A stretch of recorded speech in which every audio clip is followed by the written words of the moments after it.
ಯಾರಿಗೋ ಏನೋ ಆಗಬಾರ್ದು ಅಂತ. ಇವತ್ತು ನಾವು ನಿಮ್ಮ ಮೀಡಿಯಾದವ್ರು ಬಂದಾಗಲೂ ಅವ್ರ ಕಣ್ಮುಂದೆನೇ ಬಿದ್ದೋದ್ರು ಒಂದು ಹಿರಿಯರು, ನಾವು ಎಲ್ಲ ಓಡೋಗಿ ಎತ್ತಿದ್ವಿ. ಈ ಸಮಸ್ಯೆನ ದಯವಿಟ್ಟು ಬಗೆಹರಿಸ್ಕೊಡಿ. ನಮ್ಗೆ ಈ ರಾಜಕೀಯ ಬೇಡ, ನಮ್ಗೆ ಇವೆಲ್ಲ ಏನೂ ಬೇಡ. ನಮಗೆ ನಮ್ಮ ದಾರಿ, ನಮ್ಮ ರಸ್ತೆನ ನಮ್ಮ ಇದು ಮಾಡ್ಕೊಡಿ. ನಮ್ಮ ಮನೆ ಮಕ್ಕಳಾಗಲಿ, ಪಕ್ಕದ ಮನೆ ಮಕ್ಕಳಾಗಲಿ ಯಾರಿಗೂ ಏನು ನೋವಾಗಬಾರ್ದು. ಇದೇ ನಮ್ಮ ಕಳ್ಕಳಿಗೆ. ಅದಕ್ಕೋಸ್ಕರನೇ ಇಲ್ಲಿ ಬಂದಿರೋದು. ನಮ್ಗೆ ಈ ರಾಜಕೀಯ ಬೇಡ. ಸರಿ ಚಂದ್ರಶೇಖರ್ ಅವರೇ, ಆಸ್ ಅ ಪೇರೆಂಟ್, ನಾನು ಇವತ್ತು ಜರ್ನಲಿಸ್ಟ್ ಅನ್ನೋದನ್ನು ಪಕ್ಕಕ್ಕೆ ಇಟ್ಬಿಡೋಣ. ನಮ್ಮ ಮನೇಲೂ ಒಂದು ಮಗು ಇದೆ, ಶಾಲೆಗೆ ಹೋಗುತ್ತೆ. ನಾಳೆ ದಿನ ನಮ್ಮ ಮಗು ಸೇಫಾಗಿ ವಾಪಸ್ ಬರುತ್ತಾ, ನಾನು ಸೇಫಾಗಿ ಮನೆಗೆ ಹೋಗ್ತೀನ? ಇಂಥ ಬೇಸಿಕ್ ಅನುಮಾನಗಳಲ್ಲೇ ನಾವು ಬದುಕು ಸಾಗಿಸ್ಬೇಕು ಅಂತಂದ್ರೆ ನೀವು ಹೇಳ್ತೀರಿ ಕಾಂಗ್ರೆಸ್ಸು ಅನುದಾನ ತಾರತಮ್ಯ ಸರಿಯಾಗಿ ಕೊಡ್ತಿಲ್ಲ. ಬಟ್ ಸ್ಟಿಲ್ ಶಾಸಕಿಯಾಗಿ ಮಂಜುಳಾ ಅವರು ಪ್ರದರ್ಶನ ಮಾಡಿರುವ ಜನರ ಕಾಳಜಿ ಅದೇನಿದೆ ಹೇಳಬೇಕಲ್ಲ, ಅದನ್ನ ಅದ್ರದ್ದು ಲೆಕ್ಕ ಕೊಡ್ಬೇಕಲ್ಲ ನೀವು.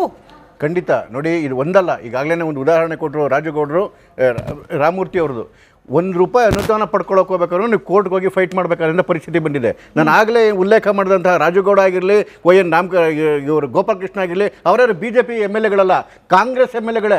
ಕಾಂಗ್ರೆಸ್ MLAಗಳೇ ಹೇಳ್ತಾ ಇದ್ದಾರೆ ನಾವು ಕ್ಷೇತ್ರಕ್ಕೆ ಮುಖ ತೋರ್ಸೋಕ್ಕಾಗ್ತಾ ಇಲ್ಲ, ₹1 ಅನುದಾನ ಇಲ್ಲ, ನಮ್ಮ ಕೆಲವೊಂದು ಚರಂಡಿ ಮಣ್ಣಾಕಾಗ್ತಿಲ್ಲ, ಹೆಂಗ್ರಿ ಹೋಗೋದು ಅಂತೇಳಿ ಕಾಂಗ್ರೆಸ್ ಶಾಸಕರು ಇದು ಮಾಡ್ಕೊಂತಿರೋದು. ಇಲ್ಲ, ನಾನು ಕಾಂಗ್ರೆಸ್ನ ಮಿತ್ರರು ಹೇಳ್ತಾ ಇದ್ವಿ, ಈ MLAಗಳು ಇಂಥ ಟೈಮಲ್ಲಿ 25 ಜನ ಯಾಕೆ ಹೋಗ್ತಾರೆ ಅಂದರೆ ಅಲ್ಲೇನೋ ಸ್ಟಡಿ ಮಾಡೋದಕ್ಕಂತೆ. ಅಲ್ಲಿನ ಸಚಿವರು ಹೇಳ್ತಾ ಇದ್ದಾರೆ, ವೆಂಕಟೇಶು ನಮ್ಮ ಡಿಪಾರ್ಟ್ಮೆಂಟ್ಗೂ ಇದಕ್ಕೂ ಸಂಬಂಧ ಇಲ್ಲ, ನಾನೇ ಹೋಗ್ತಿಲ್ಲ ಅಂತೇಳಿ. ಮತ್ತೆ ನೀವು ಯಾವ ಡಿಪಾರ್ಟ್ಮೆಂಟ್ ಸ್ಟಡಿ ಮಾಡ್ತಾರೋ ಗೊತ್ತಾಗ್ತಿಲ್ಲ. ನೋಡಿ, ಸಮಯ ಬಹಳ ಇಂಪಾರ್ಟೆಂಟ್. ಯಾವ ಸಮಯದಲ್ಲಿ ಇವರು MLAಗಳು ಹೋಗ್ತಾ ಇದ್ದಾರೆ ಅಂತ ಹೇಳಿ, ಬಜೆಟ್ ಸಮಯ. ಈ ಸಮಯದಲ್ಲಿ ಎಲ್ಲ ಡಿಪಾರ್ಟ್ಮೆಂಟ್ಗಳ ಮೀಟಿಂಗ್ ಕರೆದು ಅನುದಾನಗಳ ವಿಷಯ ಮಾತಾಡಿಕೊಂಡು ಇದನ್ನ ಮಾಡ್ಕೋಬೇಕು, ಕ್ಷೇತ್ರದ ಅಭಿವೃದ್ಧಿ ಬಗ್ಗೆ ಮಾತಾಡಬೇಕು, ಡಿಸ್ಕಸ್ ಮಾಡಬೇಕು. ಇಂಥ ಸಮಯದಲ್ಲಿ ಹೋಗೋದು ದೊಡ್ಡ ತಪ್ಪು. ನಾನು ಹೇಳಿದ್ದಲ್ಲ ಇದು, ಇವರದೇ ಕಾಂಗ್ರೆಸ್ನ ಶಾಸಕರಾದಂತಹ ಬಸವರಾಜ್ ಶಿವಗಂಗಾ ಹೇಳಿದ್ದು. ಇವರ ಕಾಂಗ್ರೆಸ್ MLA ಗೊತ್ತಾಗುತ್ತೆ ಇಂತಹ ಬಜೆಟ್ ಕ್ರೂಷಿಯಲ್ ಟೈಮ್ ಒಳಗಡೆಗೆ ನಾವು ಅಲ್ಲಿ ಹೋಗಬಾರ್ದು, ಕ್ಷೇತ್ರದ ವಿಚಾರದಲ್ಲಿ ಮಾತಾಡಬೇಕು ಅಂತೇಳಿ. ಅದು ಕಾಂಗ್ರೆಸ್ ಅವ್ರಿಗೆ ಅರ್ಥ ಆಗಲ್ಲ. ಕಾಂಗ್ರೆಸ್ ಅವ್ರಿಗೆ ಅರ್ಥ ಆಗೋದು ಏನು ಗೊತ್ತಾ, ನಾವು ಮನುಷ್ಯರಲ್ಲ, ಇವ್ರ MLAಗಳು ನಾಯಿಗಳಂತೆ, ಇವರ ಏನು ಹೈಕಮಾಂಡ್ ನಾಯಿ ಅಂತೆ, ಇವರೆಲ್ಲರೂ ಬೀದಿ ನಾಯಿ ಅಂತೆ, ಇನ್ನೊಬ್ರು ಬೀದಿ ನಾಯಿ ಬಾಲ ಅಂತೆ. ಇಂಥ ನಾಯಿ ಸರ್ಕಾರ ನಾಯಿ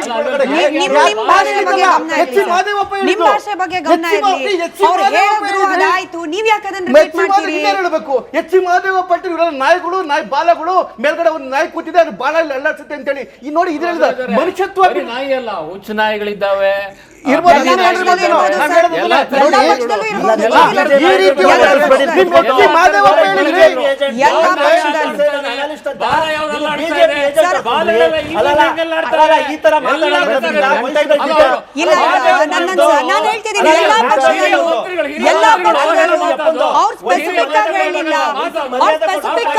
ಕಾಂಗ್ರೆಸ್ ಅಂತ ಹೇಳಿಲ್ಲ.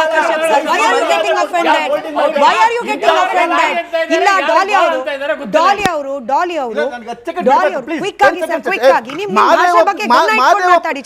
ಮಾದೇವಪ್ಪ ಸಚಿವರು ಹೇಳಿದ್ದು ನಾವು ಮನುಷ್ಯರಲ್ಲ, ಕಾಂಗ್ರೆಸ್ ನಾಯಿಗಳು ಅಂತೇಳಿ ನಾನು ಹೇಳಿದ್ದಲ್ಲ. ಈ ತರ ನಾಯಿ ಬಾಲ್ ಮಾಡ್ಕೊಂಡು ಜನರ ನಾಯಿ ಬಾಲ್ ಮಾಡ್ತೀರ ನೀವು? ಸ್ಟೇಟ್ಮೆಂಟ್ ತಕ್ಷಣ ಪ್ರಶ್ನೆ, ಶಾಸಕಿಯಾಗಿ ಮಂಜುಳಾ ಅವರು ಮಾಡಿರೋದು ಏನು? ಮಹದೇವಪುರ ಕ್ಷೇತ್ರಕ್ಕೆ ವೋಟರ್ಸ್ ವೋಟ್ ಹಾಕಿದಾಗ ಇದ್ದ ಅವ್ರ ಮೇಲಿನ ಭರವಸೆ ಉಳಿಸ್ಕೊಂಡಿದ್ದಾರಾ? ಅಷ್ಟನ್ನ ಹೇಳಿ ಚಂದ್ರಶೇಖರ್ ಅವರೇ, ಏನ್ ಮಾಡಿದ್ದಾರೆ ಮಹದೇವಪುರ ಕ್ಷೇತ್ರಕ್ಕೆ? ಏನು ಮಾಡಿದ್ದಾರೆ? ಖಂಡಿತವಾಗ್ಲು 2008ರಲ್ಲಿ ಮಹದೇವಪುರ ಹೇಗಿತ್ತು, ಇವತ್ತು ಹೇಗಿದೆ ಅಂತ ಹೇಳಿ ಪದೇ ಪದೇ ಪದೇ ಪದೇ ಯಾಕೆ ಅಲ್ಲಿನ ಏನು ವೋಟರ್ಸು ಅರವಿಂದ ಲಿಂಬಾವಳಿ ಅವರಿಗೆ ವೋಟ್ ಆಗ್ತಾ ಇದ್ದಾರೆ ಅಥವಾ ಧರ್ಮಪತ್ನಿ ಅವರಿಗೆ ವೋಟ್ ಆಗ್ತಾ ಇದ್ದಾರೆ ಅಂತ ಹೇಳಿದ್ರೆ ಅಷ್ಟು ಡೆವಲಪ್ಮೆಂಟ್ ಮಾಡಿರ್ತಕ್ಕಂಥ ಏಕೈಕ ಕಾರಣದಿಂದ ಬಿಜೆಪಿ ಒಂದು ವಾರದಲ್ಲಿ ಒಂದೇ ರಸ್ತೆಯಲ್ಲಿ ಚಂದ್ರಶೇಖರ್ ಅವರೇ ಏನ್ ಡೆವಲಪ್ಮೆಂಟ್ ಮಾತನಾಡ್ತಿದ್ದೀರಾ? ಸರ್ಕಾರ ಇವತ್ತೇನು ಜನಗಳ ನೋಡ್ತಾ ಈ ಕುರ್ಚಿ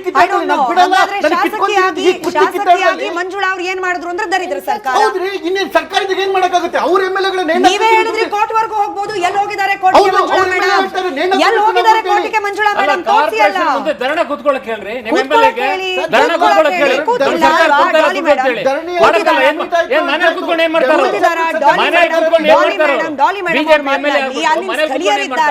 ಸ್ಥಳೀಯರಿದ್ದಾರೆ. ಈ ಕ್ಷೇತ್ರ ವಿಸಿಟ್ ಅಂತ ಹೇಳಿ ವೇಳಾಪಟ್ಟಿ ಕಡ್ಡಾಯವಾಗಿ ಅವ್ರು ಮಾಡ್ಬೇಕು. ಎಲೆಕ್ಟ್ ಆದ್ಮೇಲೆ ಬರ್ತಾರಾ? ಪ್ರತಿಭಟನೆ ಮಾಡಿ ಆದ್ರೂ ಅನುದಾನ ತರ್ಲಿಕ್ಕೆ ಹಕ್ಕಿರುವಾಗ ಪ್ರತಿಭಟನೆ ಮಾಡಿದ್ದಾರ ಶಾಸಕಿ? ಏನ್ ಮಾಡಿದ್ದಾರೆ ಮೇಡಮ್? ಎಷ್ಟು ಸತಿ ಬಂದಿದ್ದಾರೆ? ಇನ್ಫ್ರಾಸ್ಟ್ರಕ್ಚರ್ ಹೇಳ್ಬೇಕಾಗಿತ್ತು. PVD ಕಾಂಟ್ರಾಕ್ಟರ್ 10 ವರ್ಷ ಮುಂಚೆ ಕೋಲಾರ ಡಿಸ್ಟ್ರಿಕ್ಟ್ ಕಡೆ ಒಬ್ರು ನಮ್ಗೆ ಹೇಳಿದ್ರು, ಎಷ್ಟು ಬಜೆಟ್ ಸೆಂಟ್ರಲ್ ಕಡೆಯಿಂದ ಸ್ಟೇಟ್ ಕಡೆಯಿಂದ ರೋಡ್ ಒಂದು ತಾರ್ ರೋಡ್ ಆಗಕ್ಕೆ ಕೊಡ್ತಾರೋ ಅದರಲ್ಲಿ 40% ಇನ್ವೆಸ್ಟ್ ಮಾಡಿದೆ ರೋಡ್ಸ್ಗೆ ನ್ಯಾಯವಾಗಿ. ಕನಿಷ್ಠ 10 ವರ್ಷಕ್ಕೆ ರೋಡ್ ಬರಬೇಕು. 40% ಇನ್ವೆಸ್ಟ್ ಮಾಡಿದ್ರೆ ಕನಿಷ್ಠ ಒಂದು 10 ವರ್ಷಕ್ಕೆ ರೋಡ್ ಬರಬೇಕು ಅಂತ. ಬಟ್ ಈಗ ಮಾಡೋದು ಒಂದು ಮಾನ್ಸೂನ್ ಬಂದ್ರೆ ಹೋಗ್ಬಿಡಿ ಹಂಗಂದ್ರೆ ಎಷ್ಟು ಅಮೌಂಟ್ ಲೂಟಿ ಮಾಡ್ತಾ ಇದ್ರೆ, ಎಷ್ಟು ಅಮೌಂಟ್ ಇನ್ವೆಸ್ಟ್ ಮಾಡ್ತಾ ಇದ್ರೆ, this is clearly understood. This is not at all acceptable.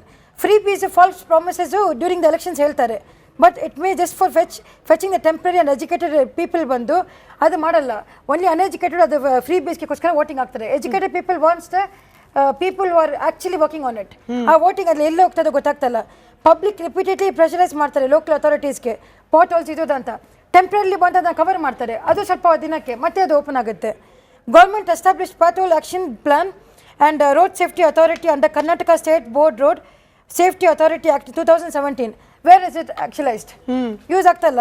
ಇವ್ರು what is the use of the grievance address ಮಾಡ್ಲಿಕ್ಕೆ ಇಲಾಖೆಗಳಲ್ಲಿ ಸಂಬಳ ತಗೊಳ್ತಿರೋ ಅಧಿಕಾರಿಗಳಿದ್ದಾರೆ.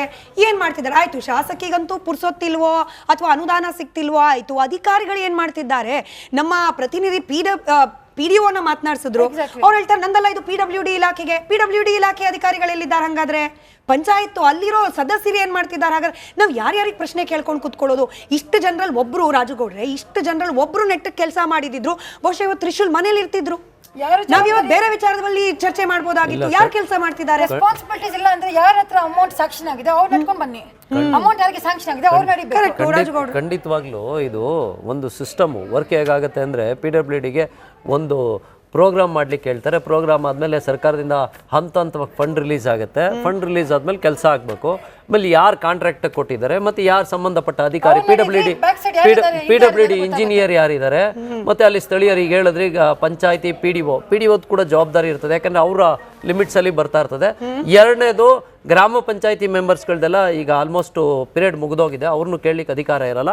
ಆಮೇಲೆ PDOಗಿಂತ ಹೆಚ್ಚಾಗಿ ಅಲ್ಲಿ ಕೌನ್ಸಿಲರ್ ಯಾರನ್ನ ಇದ್ದರೆ ಕೌನ್ಸಿಲರ್ನ ಕೇಳಬೇಕಾಗತ್ತೆ, MLAನೂ ಕೇಳಬೇಕಾಗತ್ತೆ. ಸಾಕಷ್ಟು ಕಡೆ ಕೆಲಸ ಆಗದಿದ್ದಾಗ MLAಗಳು ಗಲಾಟೆ ಮಾಡಿರೋದಿದೆ. ಮತ್ತು ಅಕ್ರಮವಾಗಿ ಏನೋ ಬೇರೆ ಏನೋ ಚಟುವಟಿಕೆ ನಡೆಸಿದಾಗ ಬಂದೇ ಬರ್ತವೆ. ಅಲ್ಲಲ್ಲ, ಈಗ ಸಾಕಷ್ಟು ಮಾಡಿರ್ತಾರೆ. ಅಲ್ಲಿಂದ ಆಚೆಗೆ ನೋಡಿ, ಬರೀ ಅದು ಒಂದೇ ಅಲ್ಲ. ನಾವು ಇವತ್ತು ನಮ್ಮ ಕಣ್ಣು ಕಾಣ್ತಾರದು ಇದು ಒಂದೇ. ನಾನು ವಿಕ್ಟೋರಿಯಾ ಹಾಸ್ಪಿಟ್ಲದು ಆಗಲೇ ಒಂದು ಉದಾಹರಣೆ ಕೊಟ್ಟೆ. ಇನ್ನೂ ಒಂದು ಉದಾಹರಣೆ ಕೇಳ್ತೀನಿ. 630 ಜನ ವೇಕೆಂಟ್ ಇರುವಂತ ಸ್ಟಾಫ್, ಆದ್ರೆ ಅಲ್ಲಿರೋ ಡಾಕ್ಟರ್ಸ್ ಎಷ್ಟು ಗೊತ್ತಾ? 250 ಜನ.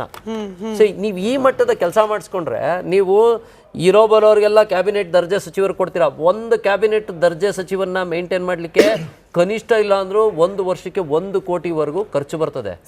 ನೀವು ಅದನ್ನೇ ಇಂಥ ಕೆಲಸಗಳಿಗೆ ಬಳಸಿದ್ರೆ ನಿಜವಾಗ್ಲೂ ಒಳ್ಳೇದಾಗ್ತದೆ. ನಮ್ಮ ಕಾಂಗ್ರೆಸ್ ವಕ್ತಾರರು ಹೇಳಿದ್ರು, ರೀ ನೀವು ಸೆಕ್ರೆಟರಿನ ಕೇಳ್ಕೊಳ್ರಿ, ನಾವು ಹೋಗಿದ್ದು ಟ್ರಿಪ್ ಡೀಟೇಲ್ಸು. ನಾವು ಕೇಳೋದ್ಕಿಂತ ಈಗ ಸರ್ಕಾರ ಎಷ್ಟು ಫಾಸ್ಟಾಗಿ ಕೆಲಸ ಮಾಡ್ಬೇಕು, ನೀವೇ ಒಂದು ಪ್ರೆಸ್ ಮೀಟ್ ಮಾಡಿಬಿಡಿ. ಪ್ರೆಸ್ ಮೀಟ್ ಮಾಡ್ಬಿಟ್ಟು ನಮ್ಮ MLAಗಳು ಇಂಥ ಕೆಲ್ಸಕ್ಕೆ ಹೋಗ್ತಾ ಇದ್ದಾರೆ ಅಂದ್ರೆ ಮಾಧ್ಯಮಗಳು ಪ್ರಶ್ನೆ ಕೇಳಲ್ಲ, ಇನ್ನೊಬ್ರು ಕೇಳಲ್ಲ. ಅಂದ್ರೆ ನಾವು ನಿಮ್ಗೆ ಓಟ್ ಹಾಕಿ ಗೆಲ್ಸಿ ನಿಮ್ ಹಿಂದೆ ಬೀಳ್ಬೇಕು, ನಿಮ್ಮ ಹತ್ರ ಗುಲಾಮ್ಗಿರಿ ಮಾಡ್ಬೇಕು ಅನ್ನೋ ಒಂದು ಚಿಂತನೆಯಲ್ಲಿ ಅಲ್ಲ ಚಿಂತನೆ. ನಾವ್ ಹೇಳೋದಿಷ್ಟೇ, ಜನ ನಿಮ್ನ ಜನಪ್ರತಿನಿಧಿ ಕುಮಾರಸ್ವಾಮಿ ಅವರು ಇಸ್ರೇಲ್ಗೆ ಹೋಗಿ ಏನು ಕಿತ್ತಾಕಿದ್ರು ಅನ್ನೋ ರೀತಿ ಮಾತಾಡಿದ್ರು. ನಾನು ಹೇಳೋದೇನಂದ್ರೆ, ಸರಿ ಆಯ್ತಪ್ಪ, ಅವತ್ತು ವಿರೋಧ ಪಕ್ಷದಲ್ಲಿ ಇದ್ರಿ, ಇವತ್ತು ನಾವು ಪ್ರಶ್ನೆ ಕೇಳ್ತಾ ಇರೋದಕ್ಕೆ ನಿಮ್ಗೆ ಬೀಳ್ಬಾರ ಜಾಗದಲ್ಲಿ ಉರಿ ಬೀಳ್ತಾ ಇದೆ. ಅವತ್ತು ನೀವು ವಿರೋಧ ಪಕ್ಷದಲ್ಲಿ ಇದ್ರಿ, ಹೇಳಿ ಆಯ್ತು, ವಿರೋಧ ಪಕ್ಷದಲ್ಲಿ ಇದ್ದೀರಿ, ಅವತ್ತು ಏನ್ ಮಾಡ್ತಾ ಇದ್ರಿ? ಇಸ್ರೇಲ್ಗೆ ಹೋಗಿ ಅವ್ರು ಏನೇನ್ ಮಾಡಿದ್ರು ಅನ್ನೋದನ್ನ ಇಡೀ ದೇಶಕ್ಕೆ ಗೊತ್ತು. ಈಗ ಟಾಪ್ ಮುಖ್ಯಮಂತ್ರಿಗಳು ಯಾರು ಅಂತ ಗೂಗಲ್ ಮಾಡ್ಲಿ, ಗೊತ್ತಾಗುತ್ತೆ. ಅತಿ ಹೆಚ್ಚು ಸಾಲ ಮಾಡಿದಂತ ಮುಖ್ಯಮಂತ್ರಿ ಯಾರು, ರೈತರ ಸಾಲ ಮನ್ನಾ ಮಾಡಿದವ್ರು ಯಾರು ಅನ್ನೋದನ್ನ ಅವ್ರು ಒಂದ್ಸತಿ ಗೂಗಲ್ ಮಾಡ್ಲಿ.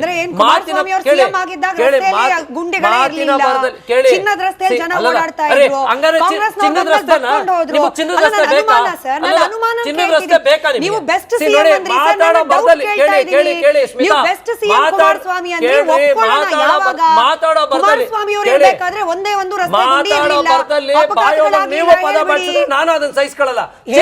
ಬೇಕಾ? ನಮ್ಮ ಜನಪ್ರತಿನಿಧಿ ಏನ್ ಮಾತಾಡ್ತೀರಿ? ಅದಕ್ಕೆ ಅಂತ ದಿನ ಬೆಳಗ್ಗೆ ಪ್ರೋಗ್ರಾಮ್ ಆಗುತ್ತೆ. ಬೀಯಿಂಗ್ ಜರ್ನಲಿಸ್ಟ್, ಒಂದು ನಿಮಿಷ ಜರ್ನಲಿಸ್ಟ್ ಬಜೆಟ್ ಎಷ್ಟು ಎಲ್ಲ ಗೊತ್ತಿದ್ದು ನೀವು ಪ್ರಶ್ನೆ ಕೇಳೋ ಬಾಯೋದಾಗ ಪ್ರಶ್ನೆ ಕೇಳ್ಬಿಟ್ಟು ಒಂದು ನಿಮಿಷ ಬಾಯೋದಾಗ ಮಾತಾಡ್ಬಿಟ್ರೆ ಯಾರು ಅಕ್ಸೆಪ್ಟ್ ಮಾಡ್ಲಿಕ್ಕೆ ತಯಾರಿರ್ತಾರೆ? ಸರಿ ಆಯ್ತು, 4,09,00,000 ಬಜೆಟ್ ಆಗಿದೆ. ದಿನ ಬೆಳಗ್ಗೆ ಬಜೆಟ್ ಎಷ್ಟು ನಿಮ್ಗೆ ಗೊತ್ತಿಲ್ವಾ?